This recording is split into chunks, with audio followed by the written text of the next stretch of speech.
Thanks, Sedano. So I was going to tell you that what you need to know is that Cappy went to see the Neil Diamond tribute band, but since Cap's not here, we don't have to talk about that. We can skip that one for today. What else you got? I've got that Shedeur Sanders has officially signed his Cleveland Browns rookie contract for $4.6 million with a $446,000 signing bonus, which obviously that part's dictated by your draft slot. Right. But, yeah, I guess we got 4 quarterbacks, and he's going to compete for one of them. And people are saying in the rookie camps early on, he's looking good.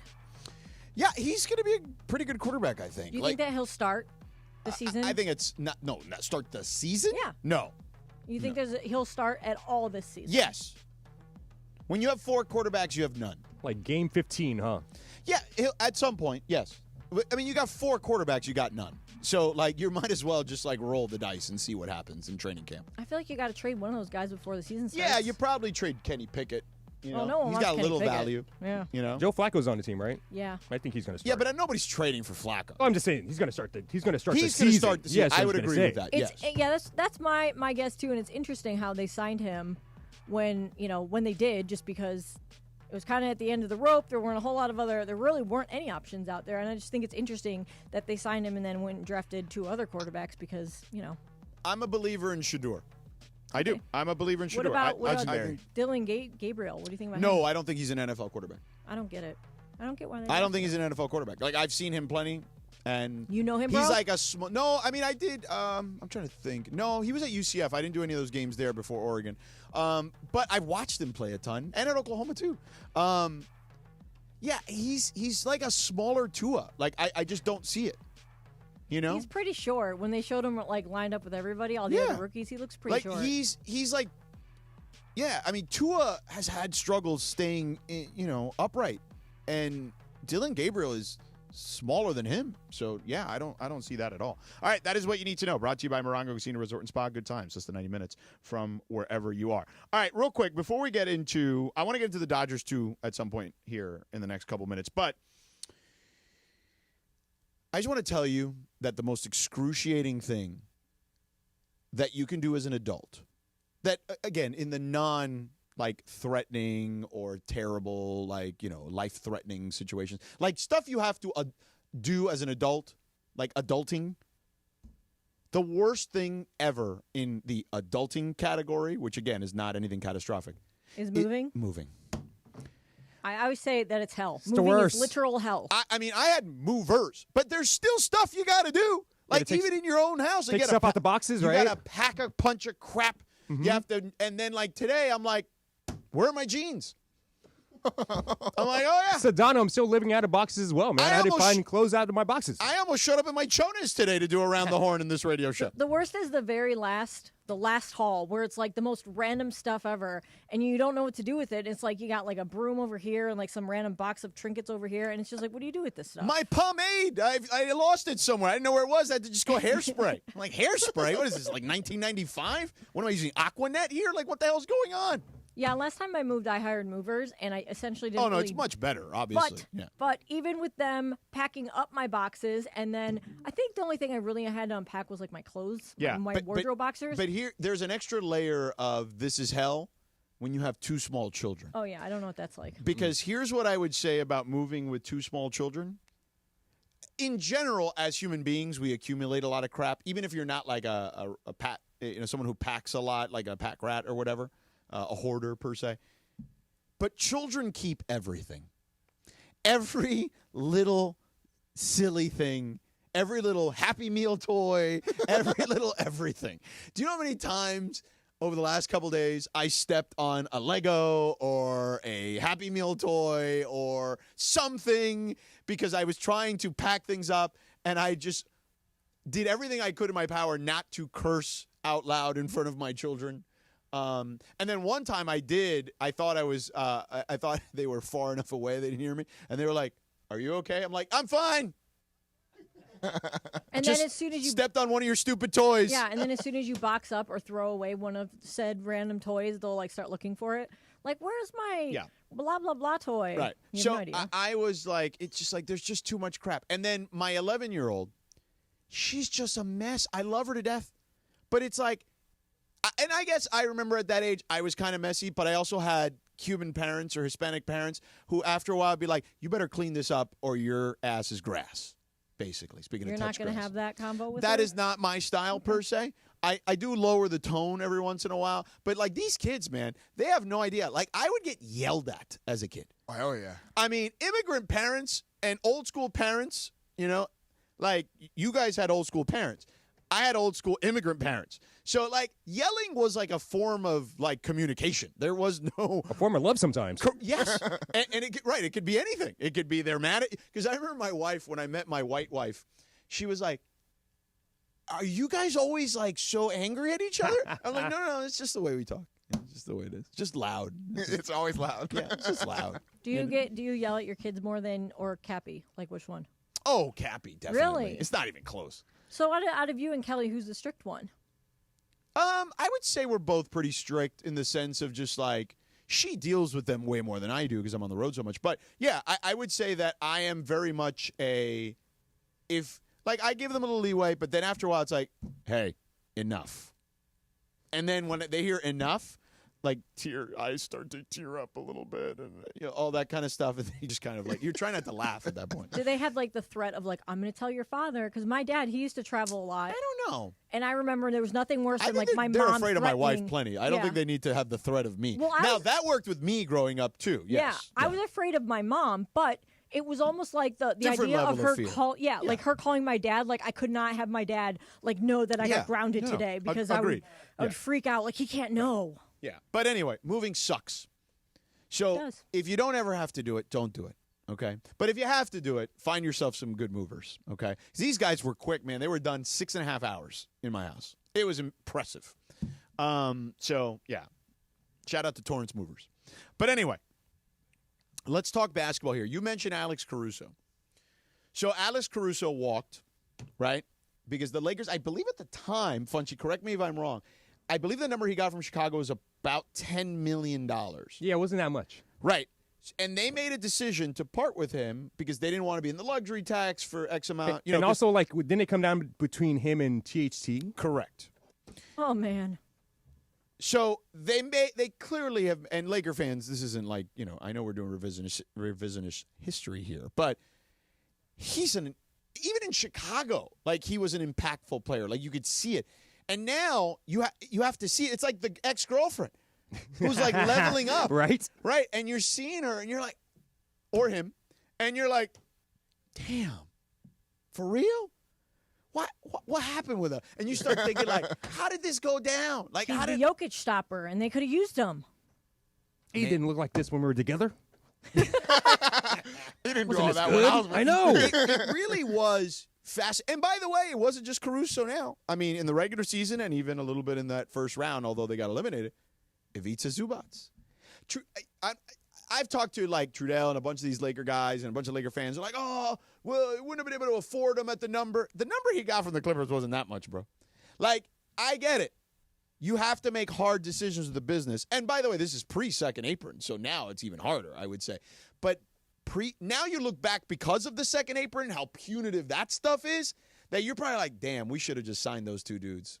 Because it would be way worse right now, but maybe you would have had the depth at some point during these last couple of years to have advanced past a Denver or someone. You see how Zubac defended Jokic? I mean, forget about Caruso. Zubac did a hell of a job. But he also has a soft touch around the rim as well. He's become a lot better scorer around the rim as well. Zoo has been good, man. Big Zoo has been absolutely fantastic for this team. Like, he was a borderline All-NBA player this year.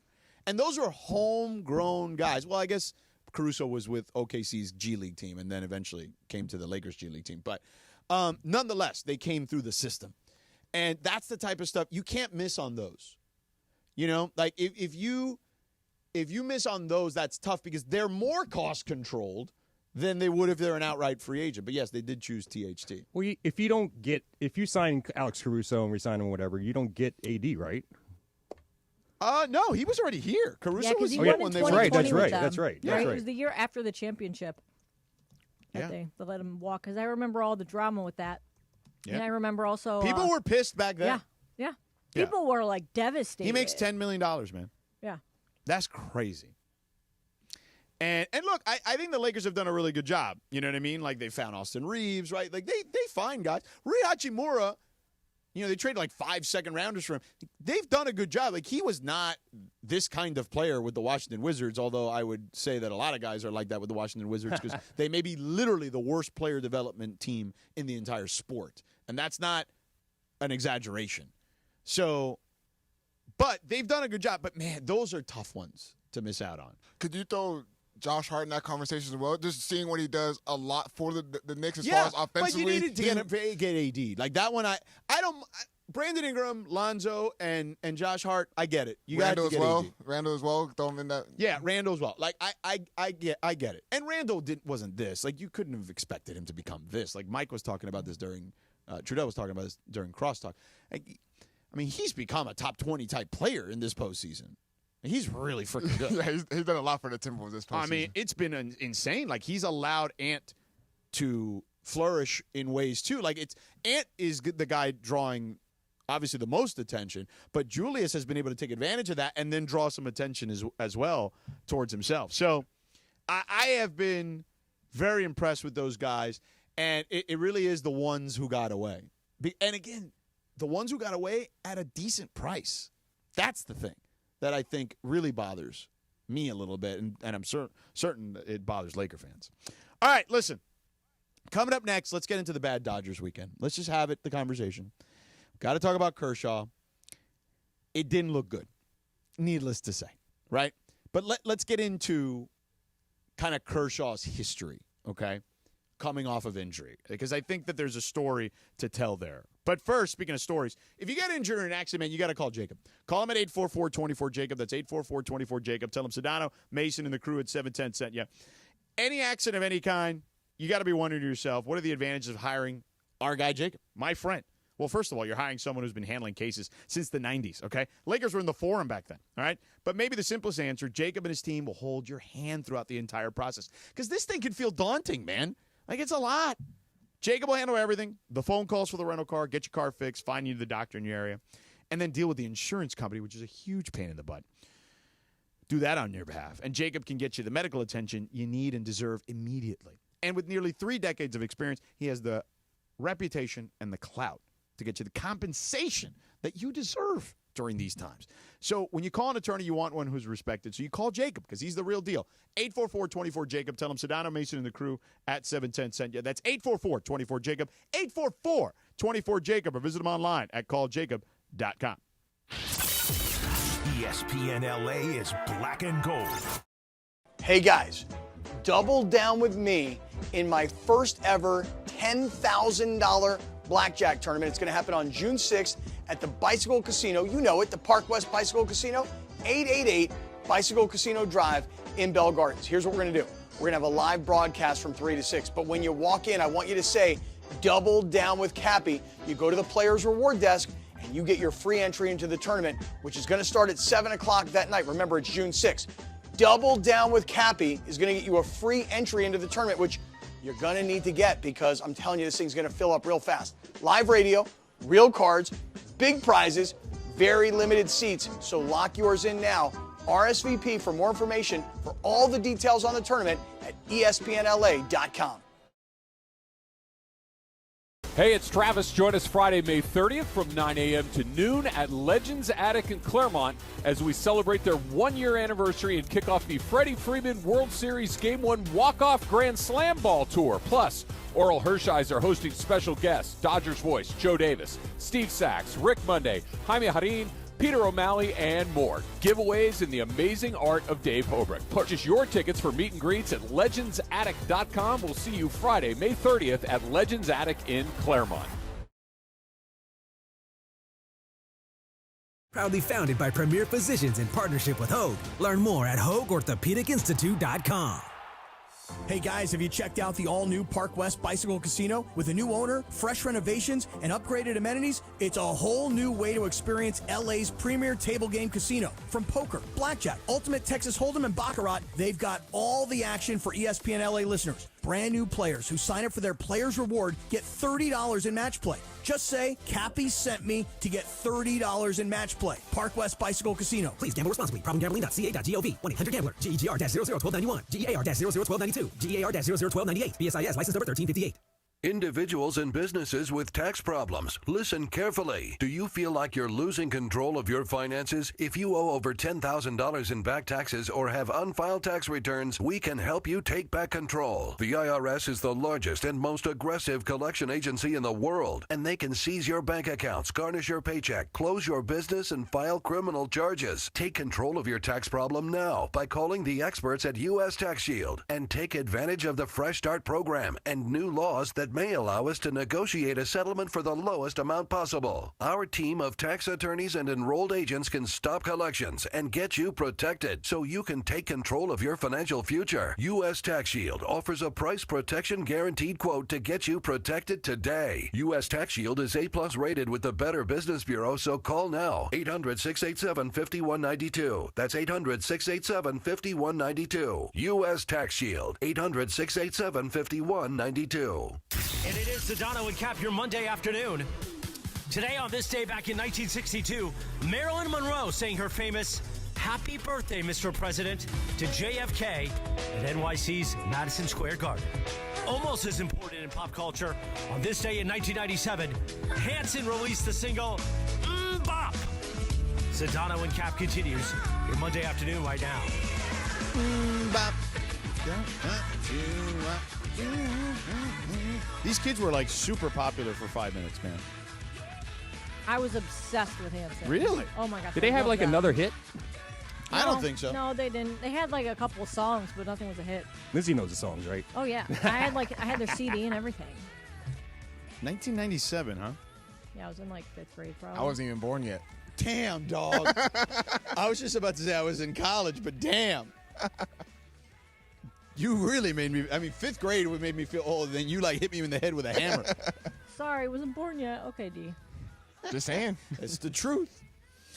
Yeah, that was also the era of like boy bands, right? Like tons of boy bands in that era. You know, TRL. the 90s, right? Yeah, exactly. But these guys were like little kids. They were right. They were the same age. They were as young. Me. Okay. Yeah, very young. Yeah, the youngest one was like my age at the time, and then like the oldest one was like 17. It's pretty crazy. Yeah. The Lost World Jurassic Park was also released in theaters, if Christopher hasn't mentioned that yet. That would be, he's a big Jurassic Park guy. There's a lot of movies that came out on this day, I noticed. Yeah. A lot of them. Like Roadhouse, that's a good one. There's just been too many Jurassic Parks, though. Like, I don't even know which is which anymore. There's another one coming out, Yeah, too. yeah. Another one. Like a prequel, right? No, they're continuing the story again, but they have a new cast. I think Scarlett Johansson is in the it, new yeah. person. Yeah. ScarJo? I'm in on ScarJo, though. I mean, that's it. You got me there. I may be back on Jurassic Jeff Park. Goldblum? Jeff Goldblum is awesome. I mean, what's that commercial he's on TV all the time? It's like a hotel.com, no? I don't know. It's something. He is still money, man. Like, he's so good. I watch him. I smile like every time I watch him on television. They need to have him in the new one. I feel like it's not the same when he's not in it. But they brought him back for one of them. They did. They Yeah. did bring him back for one of them. Yeah. So there it is. There's the Jurassic Park theme. I like riding that ride at Universal Studios. Yeah. Oh, that's a great ride. It is a great ride. What was not a good ride for the Dodgers was this weekend against the Angels. Now, it's funny because I remember before Mace leaving, and this is so much the Mace curse, okay? He's like, he made like a joke. I remember when I was driving in about like the Dodgers having to bring up guys because of the injuries and whatnot from the minors. And he's like, the Angels, their whole team is a minor league team anyway, so that's what they have to deal with every day. And then they swept the Dodgers. Now, I thought they were going to salvage it yesterday. I was sitting there when Willie Dills, our guy, Will Smith, Oh, yeah, Willie Dills. was out there, hits this bomb. Mateo and I are like watching, going nuts. And then they blew it right after that. I mean, it didn't last very long. And then the old friend Kenley Jansen putting the nails on the Dodgers over the weekend a couple times, too. Do you think that the Angels are good, or do you think that No. the Dodgers are just terrible right now? No, it's just baseball. I mean, it's random crap happens over 162 games. I want the Angels to be good, though. It'd be great, but yeah, Mason is right about this. They are just too young for the most part. But, I mean, that division kind of stinks, other than Seattle. in the AL West, so it's not like they're that far back. But the bigger problem is that the Dodgers, having lost 3 straight, is not the gutty little Padres, who have also lost 3 straight, but it's now the Giants are right back in this thing at 1 game back. And they're taking on the Diamondbacks, who are not pushovers either.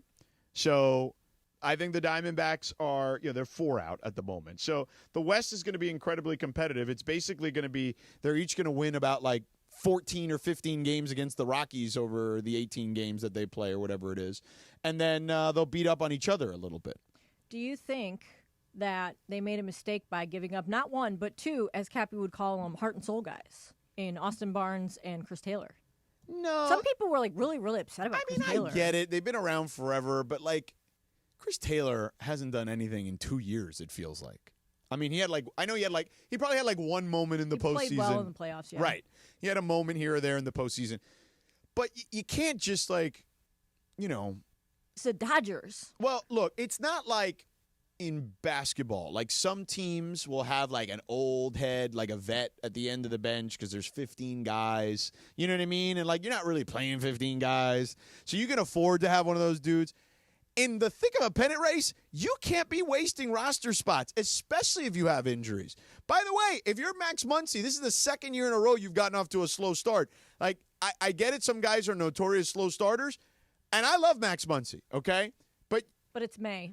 The clock is ticking, is what I'm saying. He may be I don't know what you would get for him per se, but you may not get much, but he's a guy that his Dodger existence may not be much longer. You know what I mean? If this continues. So that's the reality, man. It ain't show friends, it's show business, okay? Or Shohei in this case. Oh, yeah. Yeah. Wait, Shohei Ohtani. Ooh, we had a little echo version of it. So it's funny. I was telling my nephew over the weekend, I was like, that the Dodgers are going to be in town in Cleveland playing the Guardians. And I was like, they're going there. Yeah. And I was like, you have to go to the game. I was like, I'm going to get you tickets because you have to go to a game. And he said, my nephew, who is a very casual baseball fan, he said, Shohei has so much aura. And I was like, and then he started sending me all these videos. Thank you for letting me share in your aura. He sent me the video where Shohei he's does doing have aura. the Yeah, celebration. I feel like in sports terms, I've never seen someone with so much aura as Shohei. It's unbelievable how everybody just gets up and starts recording him as soon as he goes to the plate every time. It's unbelievable. His first outing, if I recall correctly, 4 innings, gave up 2 or 3 runs. But then the next time, something like a little until he got hurt again. But my point is, I think that you just have to deal with him kind of getting his groove back a little bit and find him. For how long, though? How long did you give him? You just need to. That's all this is really about. It's not really anything other. Look, could Clayton Kershaw come in for 1 inning in the postseason? Maybe. I would not recommend it, but I mean, it's possible. Well, if you don't recommend it in the postseason, right? But I'm just saying, in a pinch, let's say, I'm not saying a high leverage situation. I'm just saying, if you're getting your ass kicked already and you need Kersh to pitch a couple innings, and if he's on the playoff roster, then so be it. He's not a difference maker necessarily on a night-to-night basis, and certainly not in high leverage situations. It would be beautiful if that's the way the story was written, but not everybody gets to be John Elway and ride off into the sunset. You know what I'm saying? Even Michael Jordan screwed that thing up when he went back to play for the Wizards, He'll probably get 3,000 strikeouts during the postseason by then, right? Because I feel like he's not going to pitch that much. That's really the thing. He's going to get the 3,000 strikeouts. Which, that would be cool. But, I would want to be there. I mean, look, even Kobe, he had the crazy awesome last night, but there were a lot of nights in between that weren't so great. Okay, unfortunately at the end.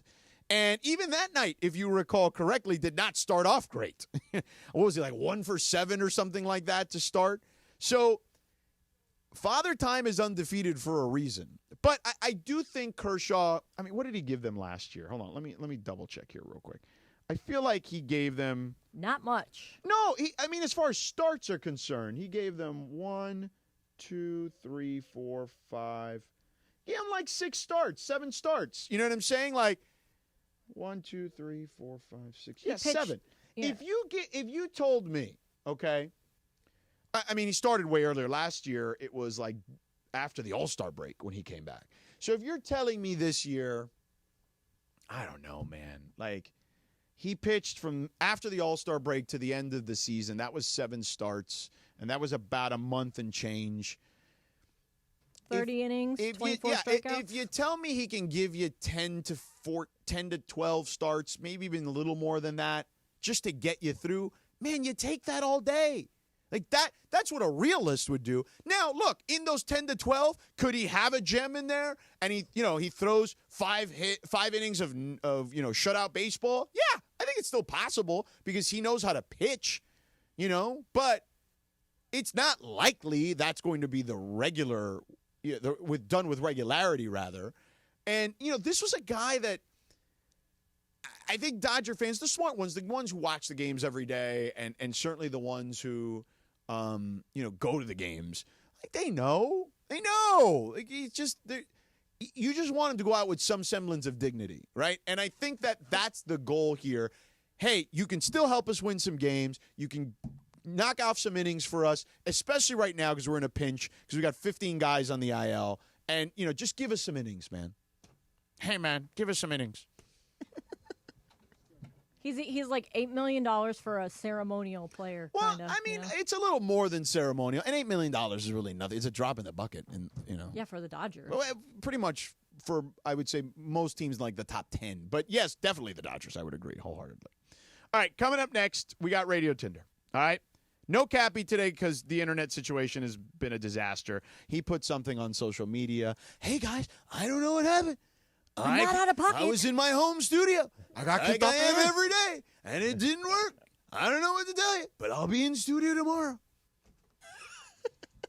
He's just trying to be like Seinfeld at this point. He really is. All right, Radio Tinder. And then after that, I want to get into playoff format. So let's touch on all that. And then we got our 30 minutes nonstop. D's in the house. DeAndre's in the house. Lindsay's in the house. Funchy's in the house. Sedano's in the house. 710 ESPN. Guys, celebrate 1 year of Legends Addict with Travis and DeMarco live on May 30th. Iconic legends like Steve Sachs, Peter O'Malley, Legends Addict giveaways, live art with Dave Hobrecht, and see the ball from Freddie Freeman's unforgettable Game 1 Grand Slam. It's all happening at Legends Addict, 619 West Foothill Boulevard in Claremont. Tickets at legendsaddict.com. Hey, it's Travis. Join us Friday, May 30th from 9 a.m. to noon at Legends Attic in Claremont as we celebrate their 1-year anniversary and kick off the Freddie Freeman World Series Game 1 Walk-Off Grand Slam Ball Tour. Plus, Oral Hershiser hosting special guests, Dodgers voice Joe Davis, Steve Sachs, Rick Monday, Jaime Harin, Peter O'Malley, and more. Giveaways and the amazing art of Dave Hobrecht. Purchase your tickets for meet and greets at legendsaddict.com. We'll see you Friday, May 30th at Legends Attic in Claremont.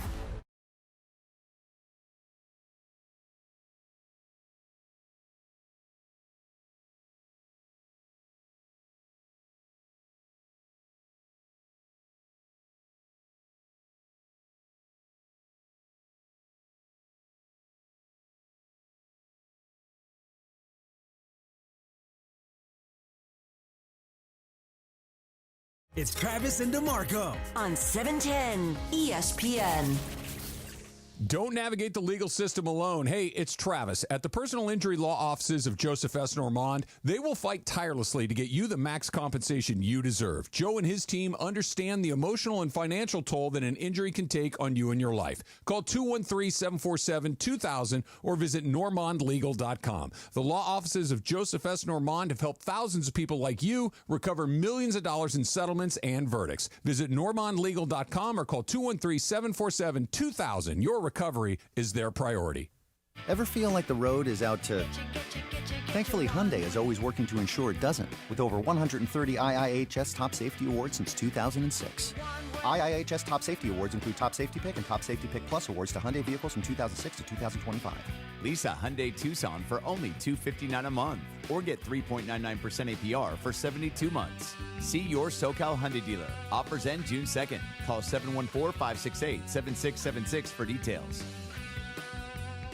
Individuals and businesses with tax problems, listen carefully. Do you feel like you're losing control of your finances? If you owe over $10,000 in back taxes or have unfiled tax returns, we can help you take back control. The IRS is the largest and most aggressive collection agency in the world, and they can seize your bank accounts, garnish your paycheck, close your business, and file criminal charges. Take control of your tax problem now by calling the experts at U.S. Tax Shield and take advantage of the Fresh Start program and new laws that may allow us to negotiate a settlement for the lowest amount possible. Our team of tax attorneys and enrolled agents can stop collections and get you protected so you can take control of your financial future. U.S. Tax Shield offers a price protection guaranteed quote to get you protected today. U.S. Tax Shield is A+ rated with the Better Business Bureau, so call now. 800-687-5192. That's 800-687-5192. U.S. Tax Shield. 800-687-5192.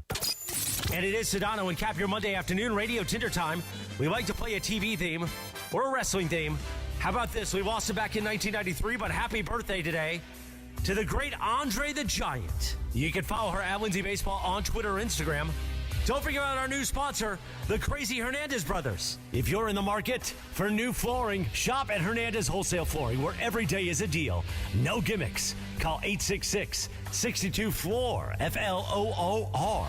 Or go to HernandezWholesaleFlooring.net. No sale beats wholesale. Take it away, please, Lindsay. You see how I popped up? Yeah. Like The Undertaker? That was Andre the Giant. I know. But it was wrestling. But I do like that meme gif when he pops up when he's like on the back of a flatbed. Andre the Giant, dude. Like, I remember when Hulk Hogan slammed Andre the Giant. WrestleMania 3. Right. And I thought, clearly they had wrestled a million times over, but when you're a little kid, you don't know. Like, that they had wrestled a bazillion times before. And I remember when he slammed him, I was like, oh my God, he's not going to be able to slam. Because the first time he fell back on him, right? That's right. Yeah. And I was like, man. And then when he slammed him, I was like, yeah, Hulkster. Then I found out he's allegedly racist. I'm like, boo, Hulkster. Right? Allegedly. Man, Andre the Giant. Can you imagine being that guy and having to like go on planes and stuff? Oh my God! So Bill Simmons did a documentary on Andre the Giant on HBO a number of years ago that was fascinating. It was about all that stuff, just how much pain he was always in, and how much he could drink. Like he could literally drink like a case of wine. Yeah, there's like a picture of like his hand holding a beer, and it looks like just him holding a Tic Tac. Yeah. Like, he has to hold real bottles of wine and drink it. Yeah. When my dad used to be, he used to produce games at the old Richfield Coliseum. And so they did, when they had wrestling events, they would come to town. They would be at the Richfield Coliseum because that was like the main arena there. Right. And he said one time that after a show, Andre the Giant was there and they were all drinking or whatever. And he got so drunk and he like passed out. And they had to put cones around him because nobody could move him. So they just like put cones around him where he was laying on the ground because no one could wake him up and no one could move him. Freddie Prinze Jr. one time was in studio and told me a story about how he said it on the air about how when he worked at the WWE, him and the Big Show were your boy Lindsay were supposed to like go to some like hotel in like the Northeast somewhere, and that the road was iced over. Like you had to go like down into the hotel, like down this like path, like, and it led right into the hotel like valet area, but they couldn't drive the car there, so they had to leave the car up top, and they slid on their suitcases like sleds down to the front of the hotel. Awesome. But yeah, like, I mean, some of the stories you hear from wrestlers is just insane. But I've been watching those Dark Side of the Rings. They got a new season of that on Vice. Seen that, yeah. The most recent one I watched was the original Sheik. That guy was crazy. Oh, yeah. Cappy's guy. Yeah. Speaking of Cappy, he's texting. Says every time he hears me say, hey, man, he responds, hey, babe. Cap, go take Rachel Says he's out not on a out of date. pocket. Yeah. Take Rachel out, bro. It's happy hour. Buy her some flowers. Like, she's got to be. Do you want me to. Cappy, don't make me DM Rachel and say, hey, Cappy's not on the air right now. Don't spoil a secret. Yeah. All right, go ahead. All right, so the next era of Sesame Street streaming rights are here, and they're going to go to Netflix. Oh. So I know for a while they've been on HBO Max, HBO, whatever the hell it's called these days. And I guess they made an agreement with Netflix over this past week where they're going to be on the PBS stations as usual and then on Netflix. And I think that's awesome because I feel like out of all the streaming services, if you're going to have one, most people have Netflix. Right. And I, for one, think that Sesame Street was like man, like I can't imagine like growing up without it. I feel like I learned so much from that. So speaking of which, so I grew up in a household where my parents were and this is a very relatable story, I would imagine. I grew up in a household where both my parents worked all day, right? I would only see them late, at night, like maybe. And my grandmother raised me. So my grandmother spoke to me in Spanish. So while Spanish is clearly my second language now, as a little kid growing up, I only spoke Spanish, right? I learned English before going to school from watching Sesame Street. And then, my cousins and brothers and sisters or whatnot, they were much older than me, would help along the way too. But that's how I learned how to speak English, was watching Sesame Street and Bert and Ernie and the Cookie Monster and Grover, Kermit the Frog and Mr. Snuffleupagus, Oscar the Grouch. I was a big fan of Oscar the Grouch. Like all that stuff to me was incredibly important. And I hate the way things get co-opted. Like, we live in this world where nobody can just be happy. Everybody needs to be miserable all the time. And it's like, oh, Sesame Street got woke. No, Sesame Street always taught you the same values of being a nice person all the time and just being kind to people. If you think that's woke, then so be it. They still do a lot of like the old like skits, whatever you call them, that Jim Henson like created and produced back when I remember. Yeah. When they would go to like the factory where you would learn how they made crayons and stuff like that. Like those things were awesome. Who didn't learn to count from the count? I mean, I did. One, two, second radio Tinder, Well, everyone says like, oh, well, they got so many other shows. I still feel like Sesame Street's the GOAT. I agree. I didn't watch Elmo. Elmo was way past me. Like, you know what I'm saying? But like Elmo's cute. Like he's funny. And Elmo had there was a time Elmo was the hottest thing on earth, Oh, yeah. I had a Tickle Me Elmo. I think it was great. Yeah. It was hilarious. That was like the hot toy. Yeah. All right. So there's a college baseball player for the West Virginia Mountaineers, and he's a relief pitcher. And he's got like the coolest NIL deal ever because he's signed up for this website called the Mountaineer Exchange, which is used to create NIL opportunities for athletes. Right. So basically, for the University of West Virginia. Correct. Right? Yeah. So basically, you put yourself on there, and you can have people pay anywhere from like $1 to a couple $100 to have you collab on a post with them, to have you do basically like a cameo, like a recorded message to somebody. In-person events, obviously, those cost a lot more, or even like lessons. So I just think that's something that is really cool, and I wanted to ask, do you think that more schools will start doing things like this? Yeah, I mean, any way you can actually make it work, that's the reality of it. And you have to, because if not, there's a school that's going to find a way to do it. So if you have to get creative, so be it. In sports, the playing field has not always been level, and small market teams in certain sports have had to do business differently, and they've been able to make it work. Now, look, the Oakland A's are the perfect example of that in a broader sense, not more recently, but historically under Billy Beane, they always found the market inefficiencies. Now, that was kind of the initial foray into analytics and things like that, and guys were still doing the eye test back then, so they had a way to do it. And I think that if you're West Virginia, you don't have the budget in the Big 12 that, I don't know, who's a big 12 school off the top of my head? I don't know, Arizona, let's just say. Okay. You don't have the budget of Arizona, or even Bryce James. Right. Then you just you got to find ways to compete, and this is a way to do that. I mean, this guy's like a reliever, and it's such a niche thing that you can put yourself on there. It's like, how else is this guy going to make money? Or even like swimmers or whatever different types of athletes, lacrosse, rugby. I feel like it's a cool thing to do. There was a program, a football program in the Big 12 as well. I want to say it was Oklahoma State. I could be wrong though, but they had QR codes on the back of their helmet. Oh yeah. So that was another way they got a lot of money because T. Boone Pickens is an oil tycoon. Oh yeah, and T. Boone Pickens. I love that name. Is he still with us, by the way? I think he's dead. I feel like he recently passed away. But the family trust has money that is constantly donated to the school. Yeah, Pickens fortune. Correct. All right, what's next? Do you have one, Funch? Yeah, sure, I got one. Graduation season is upon us, and already I've seen all kinds of people over the weekend, from Snoop Dogg to our own Linda Cohn, doing college commencement speeches. I hate public speaking. I can never do anything like that. It's just too much pressure. You got to be funny. You got to be articulate. You got to have a message. So Sedano You would do a college commencement speech. Swipe left for no, swipe right for yes. Yeah, if someone asked, I would do it. Swipe right. Yeah, why not? I think, I would love for, look, I think if someone asks, I would, I'm very straightforward. If someone asks me about something, I'll do it. If I can figure out the time to do it, sure. And I think that, I'm kind of in that age where I grew up old school, but I'm still like, I understand kind of the ways of the world in 2025. I feel like I'm at a cool age where I've had enough life experience where I can explain stuff to young people and be like, hey, these moments you're living in now, this is not the real world. Like, enjoy this now. I tell my nephew that all the time. This is not real life. Right. Because it's only going to get harder. It's going to kick you in the ass a bunch of times. So, along those lines, that's just like a shortened version of it. But yeah, I would love to, because I think that technology particularly has made life very easy for people. Oh, yeah. And I don't think that life is that easy. But don't you got to be like very just funny, and you just don't want to lose the room though, right? You have to come up with something to knock it out the park, right? I didn't have anyone funny at my college graduation or my high school graduation. It was boring as hell. It was so boring.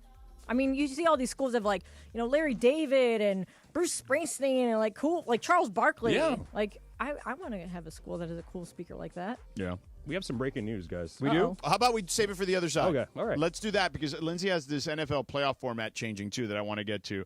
But first, let me tell you about my friends at LAX, where changes are arriving daily. People Mover trains are rolling early next year as part of LAX's ongoing investment to improve your travel journey. The new trains will quickly move guests between all terminals, the new consolidated rental car center, metro trains and buses, the economy parking, and Cappy's favorite, the Kiss and Fly lot, all in 10 minutes or less. And they depart every 2 minutes once they open in early 2026. For more information, go to this website to learn more. LAWA.org/ESPN. I'll be there tomorrow. LAWA.org/ESPN. Hey guys, double down with me in my first ever $10,000 blackjack tournament. It's going to happen on June 6th at the Bicycle Casino. You know it, the Park West Bicycle Casino, 888 Bicycle Casino Drive in Bell Gardens. Here's what we're going to do. We're going to have a live broadcast from 3 to 6. But when you walk in, I want you to say, double down with Cappy. You go to the Players Reward Desk, and you get your free entry into the tournament, which is going to start at 7 o'clock that night. Remember, it's June 6th. Double Down with Cappy is going to get you a free entry into the tournament, which you're going to need to get, because I'm telling you, this thing's going to fill up real fast. Live radio, real cards, big prizes, very limited seats, so lock yours in now. RSVP for more information for all the details on the tournament at ESPNLA.com.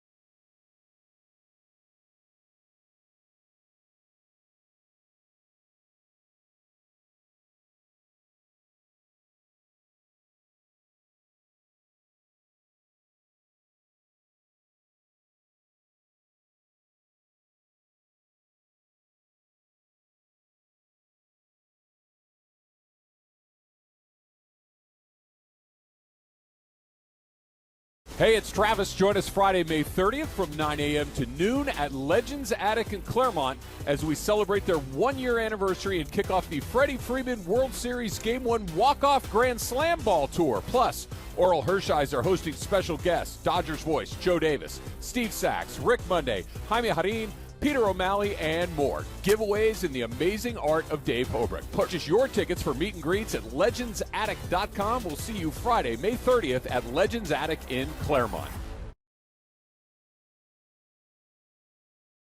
Seize your bank accounts, garnish your paycheck, close your business, and file criminal charges. Take control of your tax problem now by calling the experts at U.S. Tax Shield and take advantage of the Fresh Start program and new laws that may allow us to negotiate a settlement for the lowest amount possible. Our team of tax attorneys and enrolled agents can stop collections and get you protected so you can take control of your financial future. U.S. Tax Shield offers a price protection guaranteed quote to get you protected today. U.S. Tax Shield is is A+ rated with the Better Business Bureau, so call now. 800-687-5192. That's 800-687-5192. U.S. Tax Shield. 800-687-5192.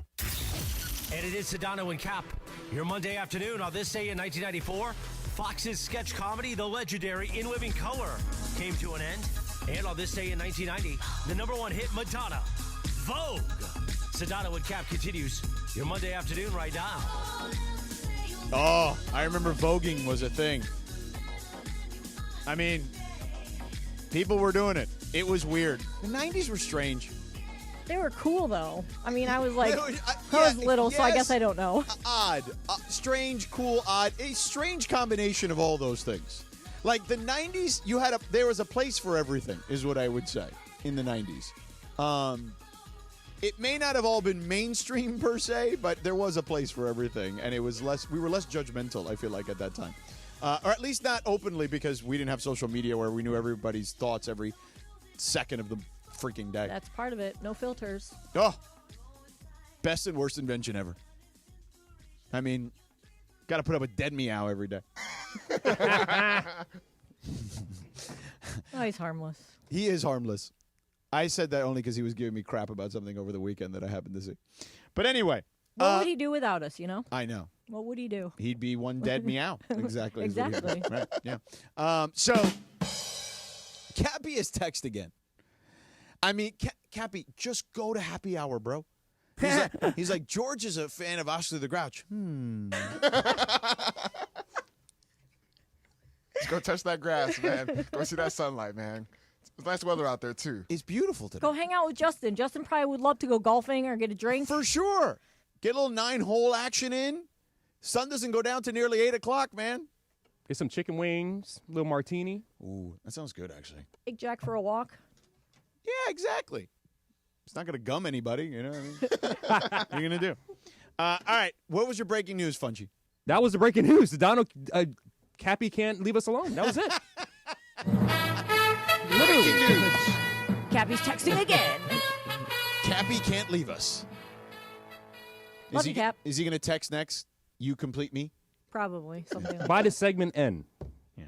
All right, Lindsay, what's the deal with this NFL thing that they want to change the playoff format or proposing to change the playoff format? Okay, so this proposal was pitched by the Lions. Right.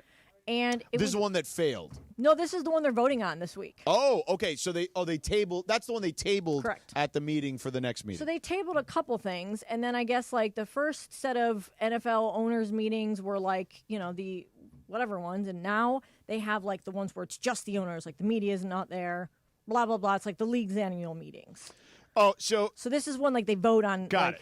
actual things. All right. So what is the playoff format one? Okay, so in the AFC.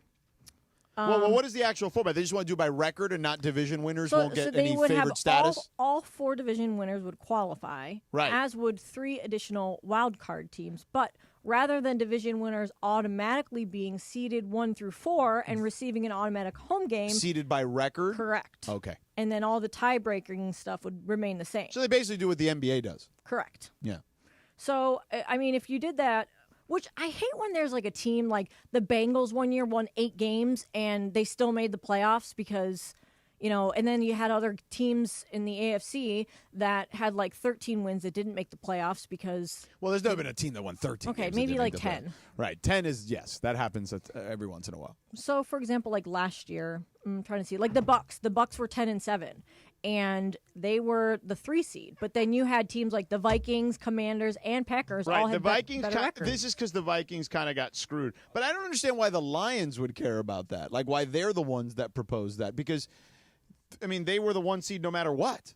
Sure, they were last year, but I think that they were the ones who got screwed by it 2 years before that, weren't they?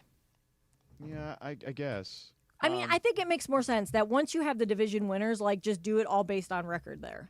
Because who did they play? The Lions got the bye, and then who did they play first? I'm trying to remember. Play the Commanders, no? Oh, that's what it was. Yeah, they played the Commanders. Right.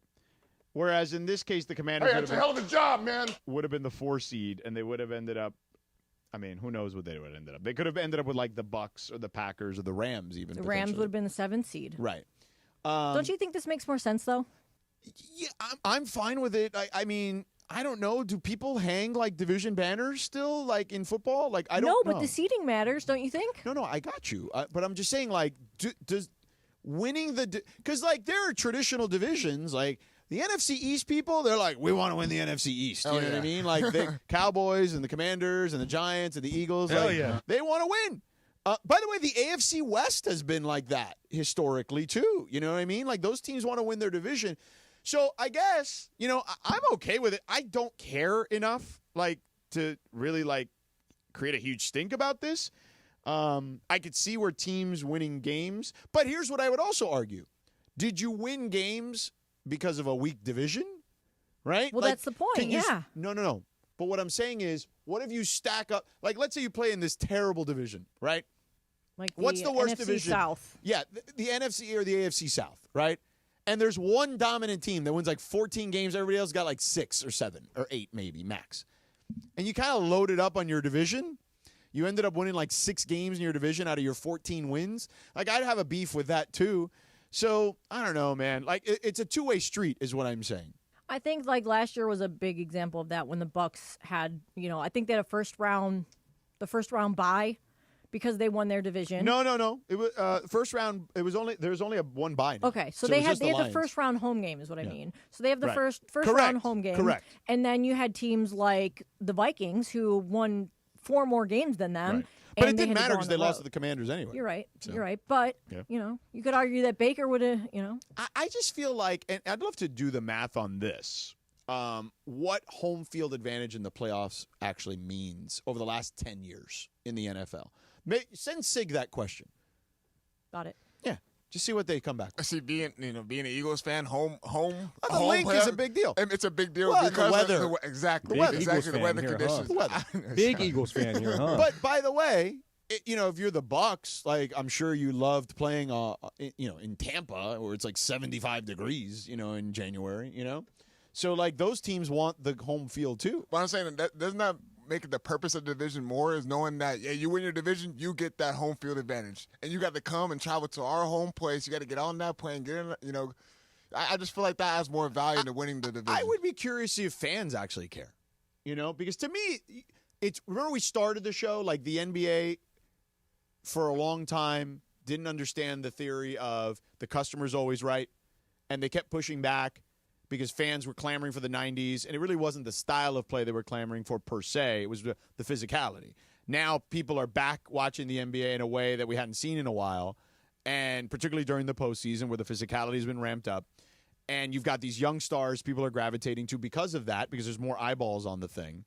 And I think that if you're the NFL, you just need to figure out what your fans want. Like, do fans care about division titles? I don't know. Do you care about winning the AFC North? No. But I would care about having a first-round home game for the Browns. That'd be huge. Right. But if they won the division, in the current status, that's the way it would work out. But they could also still win a wild card. And now in this format, they could win a wild card and have a better, I don't know, maybe not. No. They would be straight record. So it wouldn't be the case. Yeah, you're right. So, yeah, like, again, if you care about divisions, you need to have the pulse of your fan base. And I think the NFL, for as popular as it is, at times does not always have that, okay? It was like, remember this is probably like now 10 or 15 years ago. Remember when we didn't know what a catch was? Like, it started. I feel like we still don't. Well, no, we know way better now. But, like, I remember the first few years of that. Dude, there was a playoff game between the Cowboys and the Packers where Des Bryant caught a ball, but then they say he didn't catch the ball. And I'm like, that's a touchdown, bro. I don't care what anybody tells me, okay? Because the ball moved a little bit when he was sliding on the ground.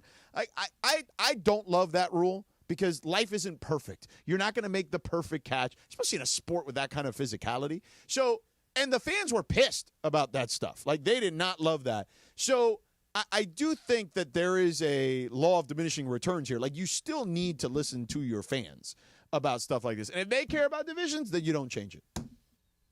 And that's up to the individual teams to figure that out because at these owners' meetings or competition committee meetings, that's what they'll figure out. But I don't care. If you want to go like the NBA, I'm good with that too because the NBA at the end of the day didn't care about divisions. Like, no, they got that right. Fans were like, I don't care. What seed am I again? I'm pretty sure if you ask, like, what division. Like, how many division titles? Yeah. Again, more prevalent in football. Not so much post the 90s in the NBA. So, all right, coming up next, we got 30 minutes commercial free. All right. I want to get back into some of the Lakers stuff, okay? I also want to know if you're going to follow us on YouTube. We have this thing that we're going to be doing that is going to be a little unorthodox. And when we asked people at the beginning of the show, it was basically dead even, okay, that people would watch us. And long story short, here's the deal. So you can think about it, and you can call. We can bang some calls. 877-710-ESPN, 877-710-3776. During the Eastern Conference and Western Conference Finals, those games will start at 5 and 5:30 respectively. So the idea is we will stay on as a show until our normal 6 o'clock hour. Will you watch us for 60 minutes while watching the Eastern Conference Finals and watch us while watching the Western Conference Finals for 30 minutes, or will you just watch the games? Because I think it's a little bit of a cocky-mamie idea. It's different to do that in a regular season scenario, even early in the playoffs. But again, in like the championship rounds, seems a bit of a stretch. I love the one caller's like, no, man, I'm watching the game. Right. But it was even. We had a couple. Half the audience said yes, they'd watch. Half said they wouldn't. So you can tweet us at Sedano. You can call 877-710-ESPN. 30 minutes commercial free, starts in a couple minutes. Hey, it's Travis. Join us Friday, May 30th from 9 a.m. to noon at Legends Attic in Claremont as we celebrate their one-year anniversary and kick off the Freddie Freeman World Series Game 1 Walk-Off Grand Slam Ball Tour. Plus, Oral Hershiser hosting special guests, Dodgers voice Joe Davis, Steve Sachs, Rick Monday, Jaime Harin, Peter O'Malley, and more. Giveaways in the amazing art of Dave Hobrick. Purchase your tickets for meet and greets at legendsattic.com. We'll see you Friday, May 30th at Legends Attic in Claremont.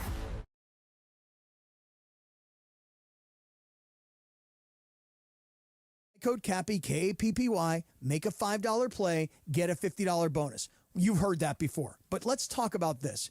Now that the basketball season is over and we're into the postseason, do you want to go VIP style to the championship? Would you like to do that? I'm sure you would.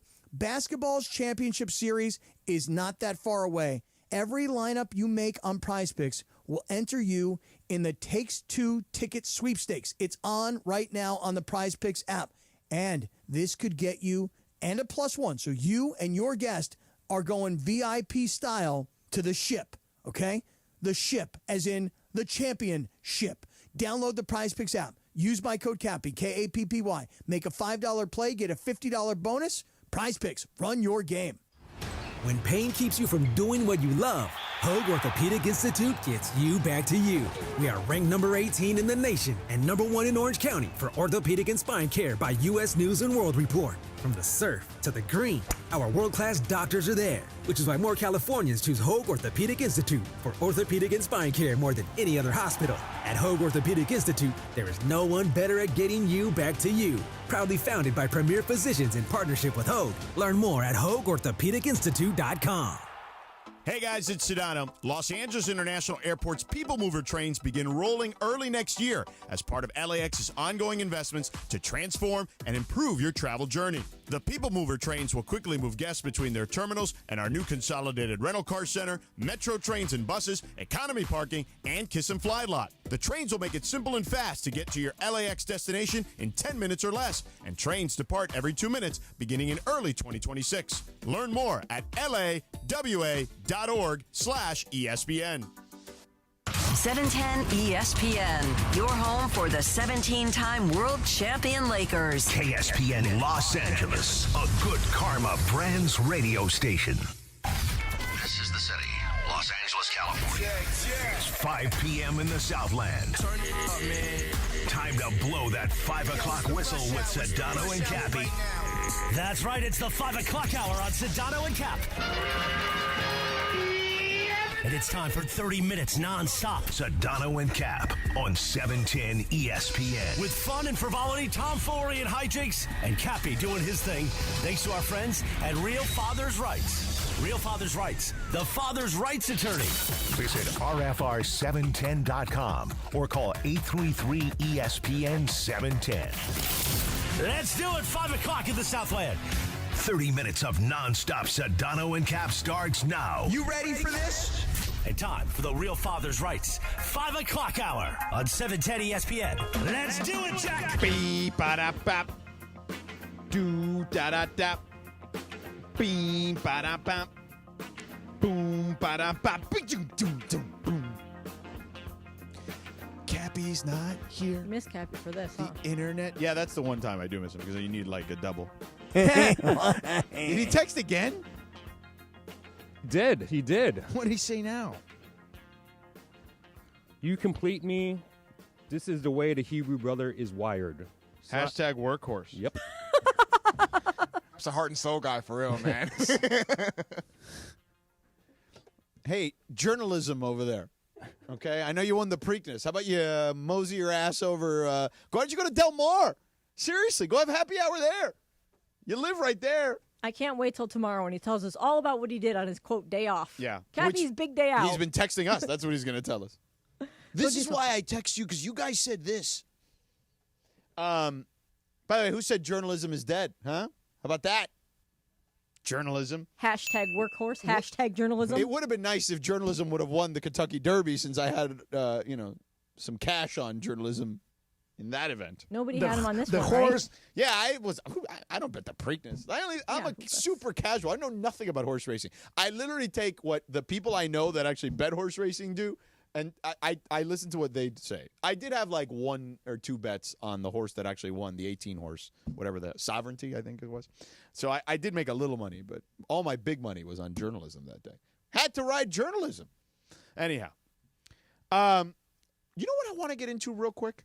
We didn't get into. I wanted to bring it up during Radio Tinder. You know what? I'm going to save it for Big Deal, No Deal. Remind me.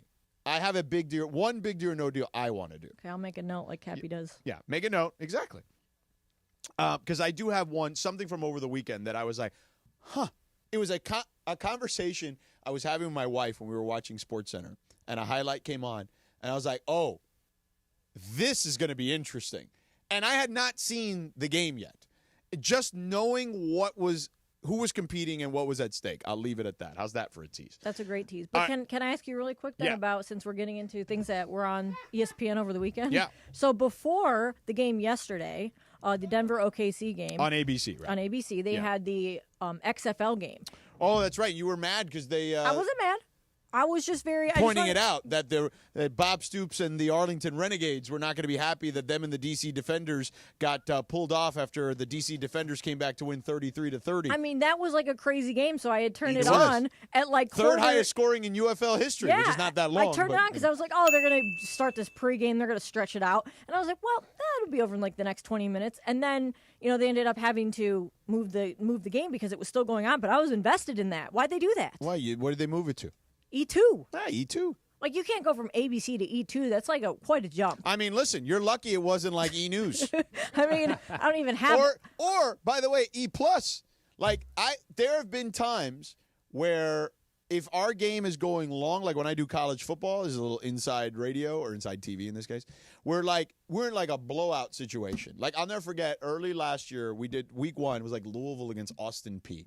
And it was exactly what you thought it was going to be, like 66-0. And it's like a 4.5-hour football game now at this point. So we're way past our window. So the last like 45 minutes, we ended up just doing on ESPN Plus, because it's like, hey man, next game is coming, babe. You guys got to keep it moving. So it's like I had to tell the audience, hey, if you want to keep watching this one, you're going to have to move over to ESPN Plus. I was on the other thinking side. about it, and I was like, I wonder if George, like, how come you didn't do any UFL games this year? Didn't you do like 2 of them last year? I did. There's just not enough time for everything. That's true. You already do enough. You know what I mean? But I remember, like, I liked your little story from that where you took the guys to the cattle ranch and dude, weighed them. Well, that was fun. We did have a good time in Arlington. There's no doubt when we were there last year. So anyway, all right, let me ask you guys a question about the Lakers. So I saw Dan Wojcicki, I think it was Friday, wrote a story in the LA Times about the Lakers having no interest in trading Austin Reeves. And I get that. They've been pretty steadfast about saying that. I just think that I hope it's posturing to some extent. And I'm not saying that because I don't like Austin. Clearly, I love Austin. Austin's great. Austin is a incredible value when you look at his contract at $12 or $13 million as opposed to the output of what he has. However, I believe this roster is still way too unbalanced.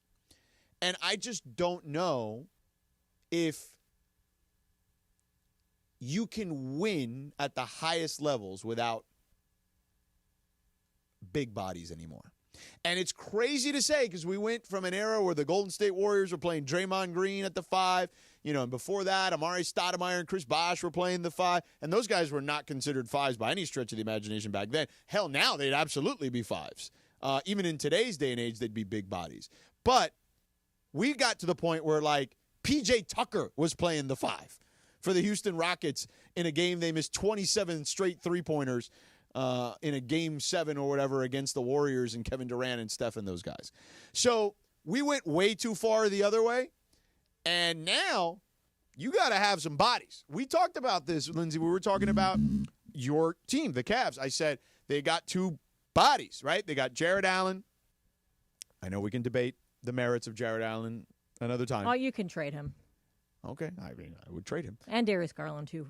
Okay, see, that's all I was trying to tell you a week ago. I agreed with you. I said I would not trade Mobley. Well, no, you should never trade Mobley. He's got to be your best player. He's good. They were talking this morning on Cleveland radio about whether people, should you trade Evan Mobley for Giannis? No, that's dumb And I was radio. like, no, I wouldn't do that trade. That's why. Would you make that trade? No, that's why I said not even in my pinky. Oh, no, this was the other station. Okay, either way, then even less. Yeah, I would say definitely these guys. not even in my pinky toe. Those guys don't even have it on the little hangnail on your pinky. So you got to have athletic, versatile bigs. If not, you got to have at least one like that, I think. And then if you want to have a traditional vertical threat, rim runner, or vertical spacer, whatever, blah, blah, blah, that's fine. But you got to have a guy who can be versatile, play inside, outside, and then one guy, I guess, who does the more traditional big man stuff, defends the rim, sets hard screens, rolls to the rim, etc. So I think if you do that, you're in good shape. The Lakers have none of that. None. And thank God, Cappy, if you're still listening, you're not here, because if you mention Jackson Hayes one more time, I think I would literally vomit on you. You didn't want me to, you wanted projectiles? It would have been projectile vomit, okay, at this stage. So you got to find those bodies. And there's not a lot in the open market. So the only way you get even in the game for any of these guys who can be the versatile version of the big man is by using Austin Reeves. I wouldn't use Austin Reeves for Nick Claxton of Brooklyn. I would use Austin Reeves for, I don't know. This guy's not available, but what I would say is Julius Randle. Jokic. He's a free Jokic, of course. Jokic. I would trade you and all your unborn children for Jokic. I would too. Jeez. So, but a Julius Randle or a Naz Reid, right? Someone like that, versatile, can be inside, outside. That's what I would trade Austin Reeves for. And again, Randle's a free agent, so that's a little different. But those are the types of players stylistically I would trade Austin Reeves for. Again, I wouldn't trade him for Clint Capella. You know what I mean? You can get Clint Capella anywhere. You may be able to get Clint Capella, period, actually, right now for whatever. But if I'm going to use my assets, which are Austin Reeves and that first-round pick, it has to be for a versatile big who's an impact player, plays both ends of the floor, and, again, offensively has a diverse diet of the way they score the basketball. Would he bring somebody like that back in return, though? Is that even enough? Yes, because he's got value. Now, you'd have to throw in other pieces because of the money, okay? But, or Doesn't at least he one have more a piece. very team-friendly contract, right? He does, right. But I'm a ball knower. But you can ball knowers. Exactly. But you would have to aggregate some salary, sure. But I think it would be worth it if you get if you put Julius Randle on this team right now, and then you find yourself you get Clint Capella, who's at the end of his career, who can just do the vertical spacing stuff with Luka, you'd be in great shape. Again, I don't know how you're getting Julius Randle because he's a free agent. But nonetheless, yes, Austin, because of the value that he brings. If you look at his stats, it's really impressive. The group of people that have done what he's done this year is pretty small. Like, it's top 20-esque, okay, statistically, all right? On offense, all right, let's be fair, because he's not a great defender. But I do think that if you were to trade Austin, I would hold on to him unless you can get something of real value in return, which is already what I've illustrated. But in the meantime, how can they get better though if they don't trade him? Don't they have so many limitations? Then they got to hit the. They got to. Do they have their draft pick this year? I'd have to check. I don't think so. Right? No, they don't. They don't. Right. So yeah, I don't know. But They only have a second round 55 pick, just like last year. Yeah.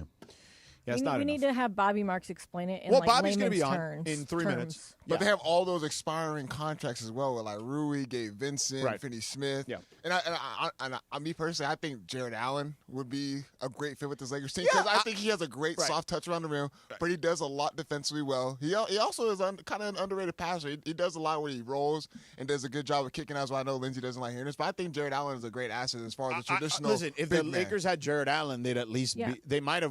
They could have been in the series.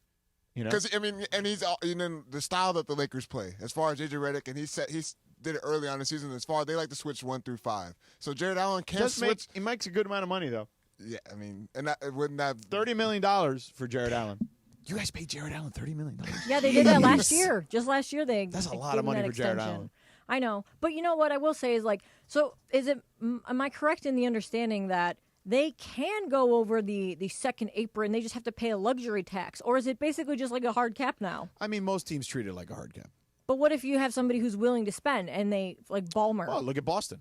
Okay. Yeah, but even Boston now, I mean, there's a lot of chatter that they're going to have a gap year next year, especially now. I mean, they were going to make decisions even with Tatum, but now that Tatum's out, like there's the thought that they'll probably trade Jaylen Brown. There's a lot of chatter that, and don't aggregate me because it's not some report, but, you hear things that, the usual suspects, a team like Houston who has a lot of picks and good young players could potentially be in that mix for someone like Jaylen Brown. I mean, there's a lot of ways for those type of teams to get in this mix. By the way, San Antonio could be another one of those teams. I mean, we've talked about them with Giannis, both those teams, but Jaylen Brown could be sought after, and teams that have assets would be certainly, and have cap space, a little bit of cap space, can make that happen. So, yeah, if you're the Lakers, you're kind of up against it. So you have to be a little more creative in how you make all this stuff work. But, yeah, most teams are treating this like a second apron. I mean, Boston's team is going to cost them, if they bring it back next year, like $500 million. In luxury tax almost. Do you think that, like, the players, I know the players probably, they don't care, but, like, the owners, do you think that they like this new, like, the new second apron deal situation? I don't think they'll like it. I think this was done for the owners. And look, I hate the reasons it was put in place. I did. I hated it because it basically is to protect the owners from themselves. But it will create more parity, which I think in the long term will be in the best interest of the sport, because every fan base, or not every, but more fan bases are going to feel like they're in it. Kind of like when baseball expanded the wild card. More teams felt like they were in it. Now, it does have some drawbacks. Is that the trade deadline, I mean, this one was kind of crazy, but rarely the trade deadline is going to be as crazy because more teams are going to feel like they're in it for the play-in, right? When they created the play-in, that created a problem for them. But now the play-in is not going to be as big a deal because these contracts are going to start being a deal. The finances are going to start to play a role. And, yeah, your favorite player or your second favorite player, perhaps, on your favorite team may not be around for a long time. Like, that's just the hard decisions they'll have to make. DeAndre. So if say the Lakers were hypothetically were able to get Nas Reed or Julius Randle, just someone like that, someone like that, right? Wouldn't it be harder for them to acquire a lot more assets around like Luka Doncic, LeBron, and a guy like Julius Randle and Nas Reed, because those guys are going to be able to make more money? Correct. I think the Lakers, if anything, are going to have to deal with lesser contracts. Again, unless they can they start aggregating stuff together, and at that point you're really remaking the team in a big way. So I don't know if they're capable or willing to do that. They're certainly capable.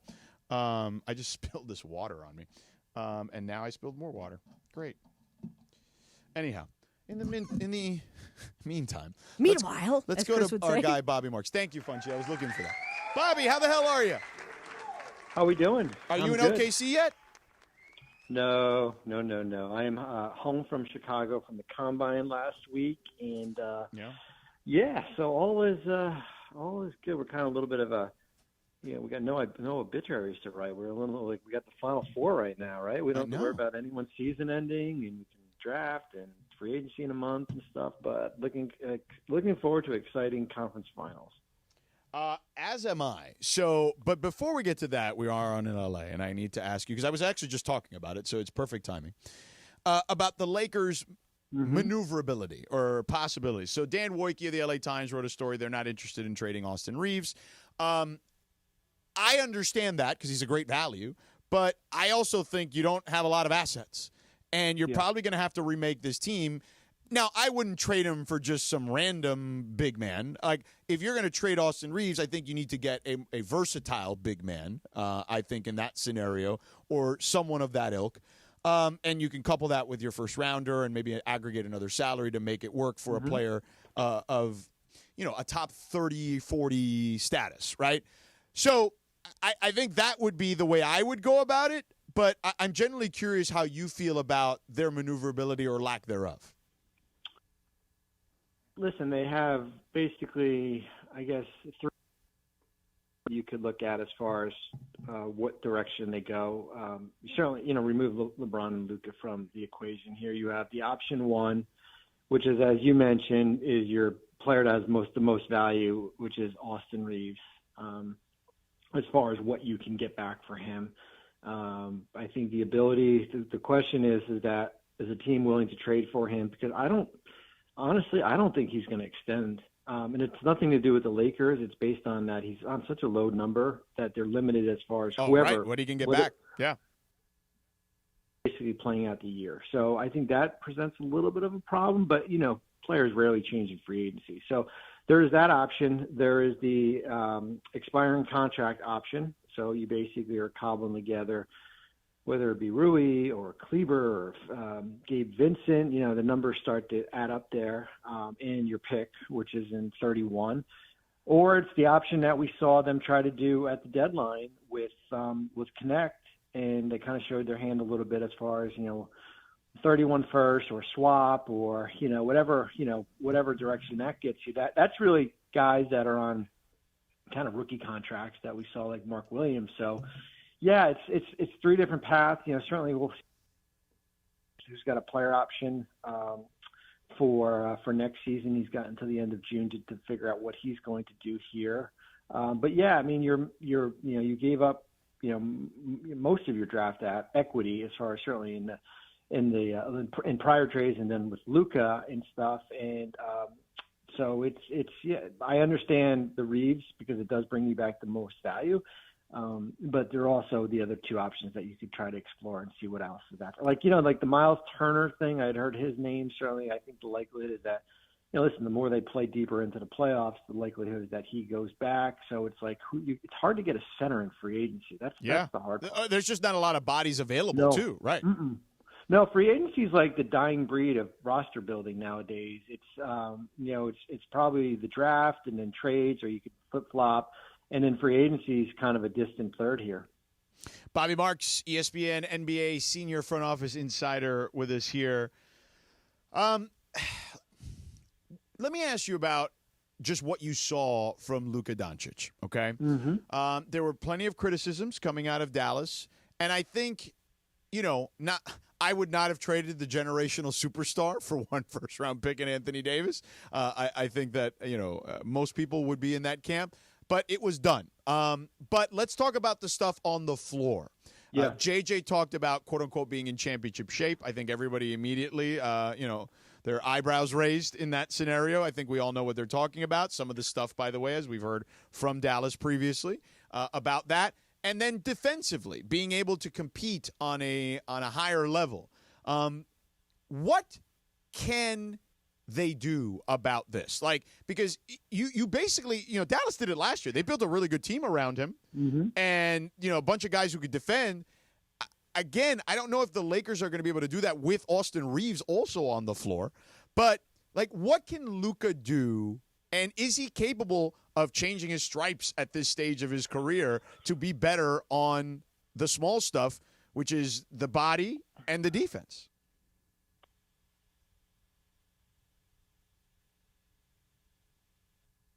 Nope, I think we lost Bobby.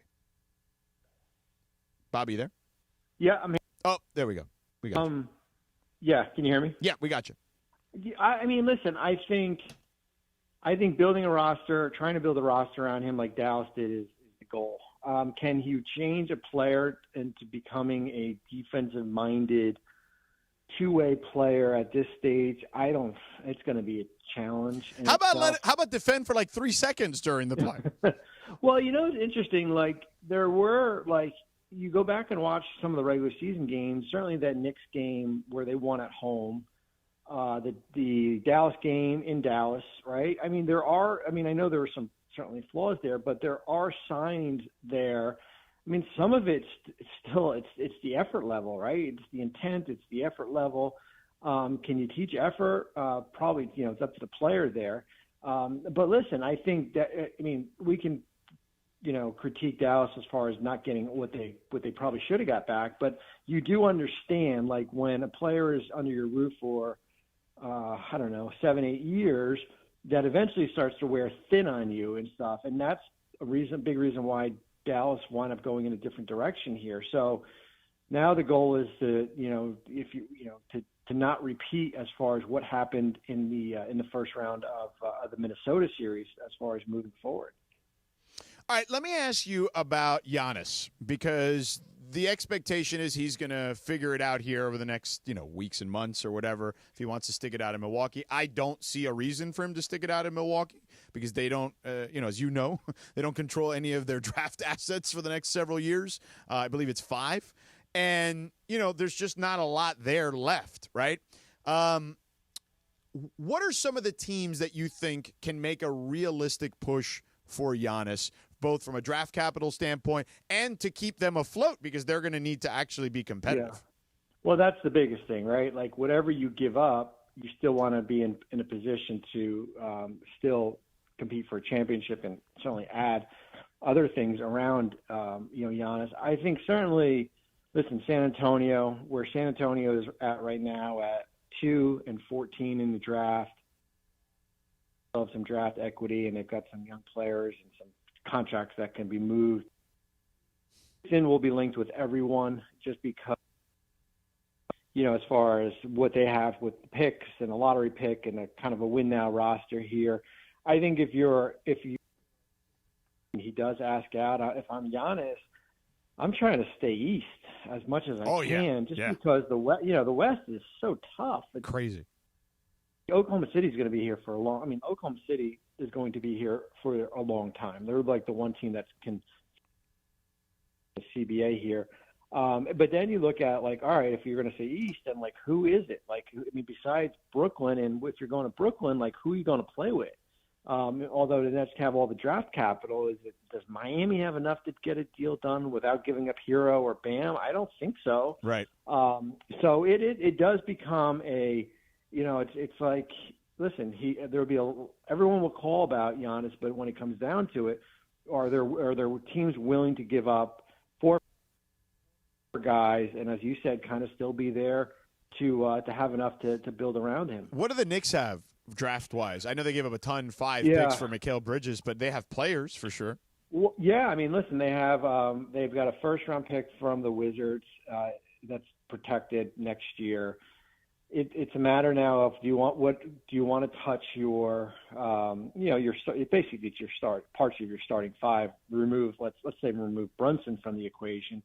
Then you're looking at a combination of Towns, OG, Bridges and Hart. It's like that's the mix there. And then if you're Milwaukee, is do those guys kind of fit what we're trying to do, or can you flip them for something else maybe of value? So it's. Yeah, there's a lot of moving parts. If Giannis, does become available, the beauty of it is that he's got 3 years left on his contract. The last year's a player option, so you're not getting him on a rental. As far as you've got to sell him because he could become a free agent next year. Yeah, that is the beauty of it, and that's why they're going to want a lot because he's going to be under control for a couple of years. Right, to your point. Bobby Marks with us here. All right, well, before we let you go, and thank you for the time. Actually, I got 2 more questions for you. Let me ask you one more roster question about let's do the Clippers real quick. I thought the Clippers completely overachieved this year. Ty did a fantastic job. Jeff did a fantastic job with the defense. But I think we're at the end with James Harden. It clearly feels that way, you know? What can they do? Because they are kind of hampered, too. They don't have a ton of assets. No, they don't. I mean, they've got some picks in the future. I think they've got the pick they have this year, which is, I think, 30th pick in the draft, and they've got some future ones they can trade not until 30 and 32. But, yeah, I mean, we're going through the same scenario again with Harden, who has a player option. He's not getting $36 million in the open market. I mean, that's the reality of it. That's what the player option is. So now it's like, if you want to bring him back, you're going to probably bring him back on a 2-year deal that aligns him.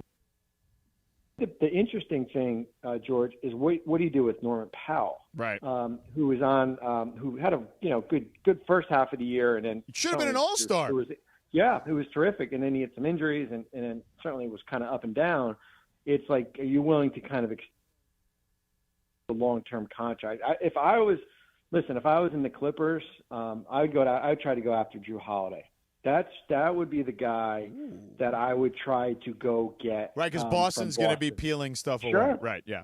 Or I would at least see what the cost would be as far as to go out and get him there. So I do think I don't think you can just say we're going to run it back because we finished as a 5th seed and we overachieved this year. Flexibility as far as go out and sign. I think you've kind of everything had to line up right for them and win 50+ games. All right, now the 2 conference finals. Let's start with Tyrese Halliburton. What has he done to elevate his game, in your opinion? Well, he's certainly not overrated. Right, overrate that, as he said.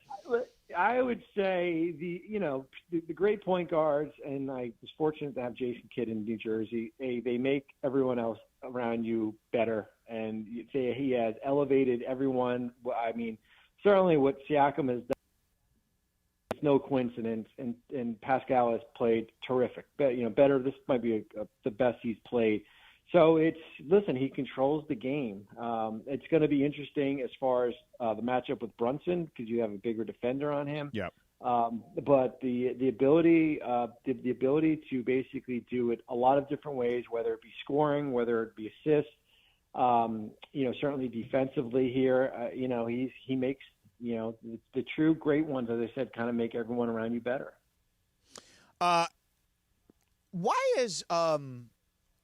Why is the Knicks defense so much better in the postseason? Like, what is it? I mean, I know Mitchell Robinson's back, and that's got to be helpful, but that can't be all of it because they were bottom 3rd defense in the regular season.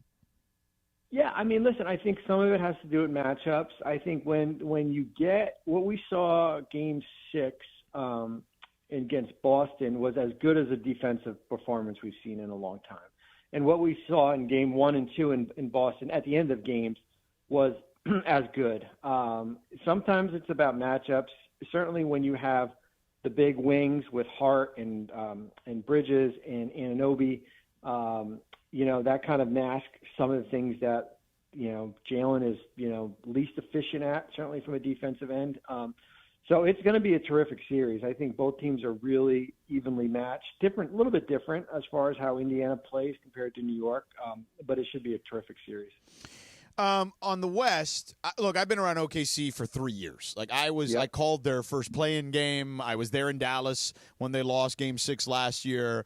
And I've seen them basically learn on the job. That's kind of the way I've described it to people because they're so young. And I get they added the veteran pieces this offseason, but they're so young that they've literally learned on the job. And I felt like, yes, they got a little lucky with the Aaron Gordon stuff. But, man, remember at the beginning of the series, it was like, can they win those clutch games? You know what I mean? Yep. And then they won a couple, right? So I feel like they are slowly but surely, and you alluded to this one on the roster construction side, like they are there. Like this is their time. They're the favorite to win this thing. And I don't think it'll be easy because they got to learn on the job a little bit. But what has impressed you the most about watching them thus far this season? Well, it's I texted with some people not within the Thunder organization after the game, and what impressed me is saw from game one, which was a complete disaster at the end, compared to what we saw yesterday when they got down 24-10, and you're thinking, oh God, this is not going to end, and we're going to hear about them being linked to all these all-stars and what Sam has done, Presti, and hasn't worked and stuff. So I think it's just the internal growth of whether it be, certainly with Shea and Jalen Williams, and then you look at Keeson Wallace, who's been really good. And that's important. Like, Caruso, getting him in a trade and the ability to defend basically 5 positions here. And certainly what you mentioned, kind of some of the pieces that were missing in the offseason here. I've said all along, like, if there is a team that can sustain this, the rules of the collective bargaining agreement, it is. And they're the team, even though they're going to probably hand out $800 million in extensions. But because when Dort gets too expensive, you can flip him for Wallace.